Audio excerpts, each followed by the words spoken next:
Hey YouTube, it's John again.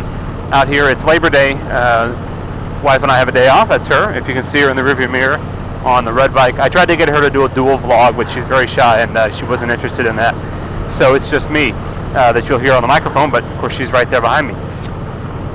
We are getting close to 5,000 subscribers here at the Romans 5.8 channel, and I'm really excited about that. I never dreamed that I would have that many. That doesn't seem like very many compared to many others, but I really just thought I would have a small handful of subscribers, if any, and you know, I would shoot videos for fun and I would have some discussions. And I talked about this before, that me answering almost all the comments is not, it's by design. I do that on purpose because the whole point of the channel is to create a conversation about motorcycling and to advance the industry in some way. So that's where we're at, and I'm really excited about 5,000 subscribers.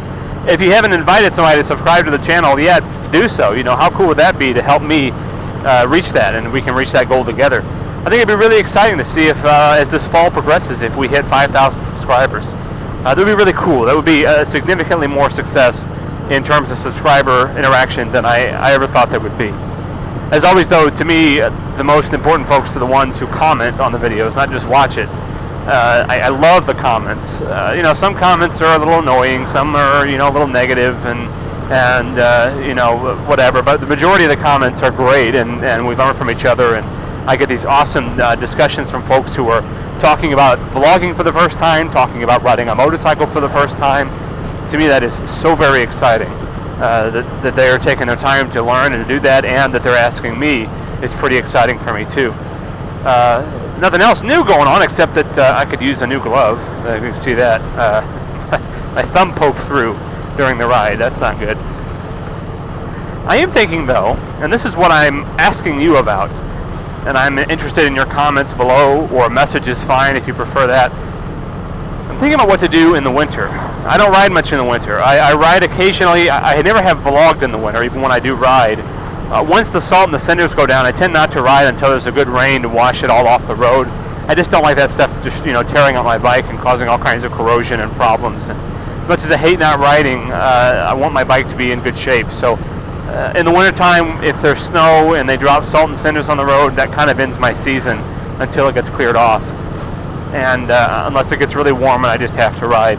Plus, I'm just not a big fan of bundling up tons and tons and tons of clothes just to get warmed up and warm enough to ride.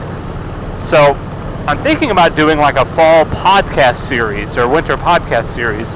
It would be a video podcast, but I would talk about motorcycling topics kind of like I do on the bike, but I might do it from my office or something like that.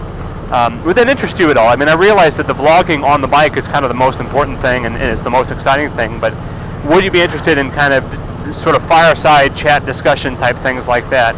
Would it interest you at all, or would that just, you know, not be something you'd even want to watch, and you know, you'd rather just ignore it, and rather just wait until spring for the vlogs and the motorcycle to start up again?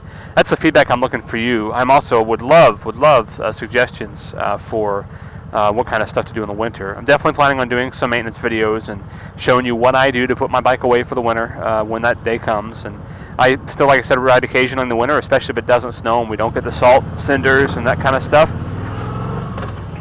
So I could ride a lot this winter, I don't know. Every single year, without fail, all the old timers say, it's going to be the worst winter ever, we're going to get tons of snow, and you know, usually they're wrong. Once in a while they're right. Last year we had a lot of snow, but probably, I think our average is like 12 inches a year, which is probably nothing for those of you who live up north. And that's usually the way it works in Missouri is if it snows, say it'll snow on a Thursday night, by Friday afternoon it's all melted. You know, so like it snows, the only time it snows is at night when it's cold enough to, you know, our winters are usually like 30 to 40 degrees during the day. So, you know, it's not really cold enough for snow accumulation. But at night, it can be cold enough, and by the next afternoon it's melted. So we don't get a ton, but, you know, they treat the roads, and that's the real problem. Isn't the snow, it's the road treatments and things like that. So anyway, that aside, I'm always interested to hear topics for vlogs that you guys are interested in, but especially what kind of stuff we do in the winter that would interest you. Okay, guys, that's all I really had to say. I can't wait to hear from you. Can't wait to hear the comments, and I'll talk to you later. All right, God bless. Bye-bye.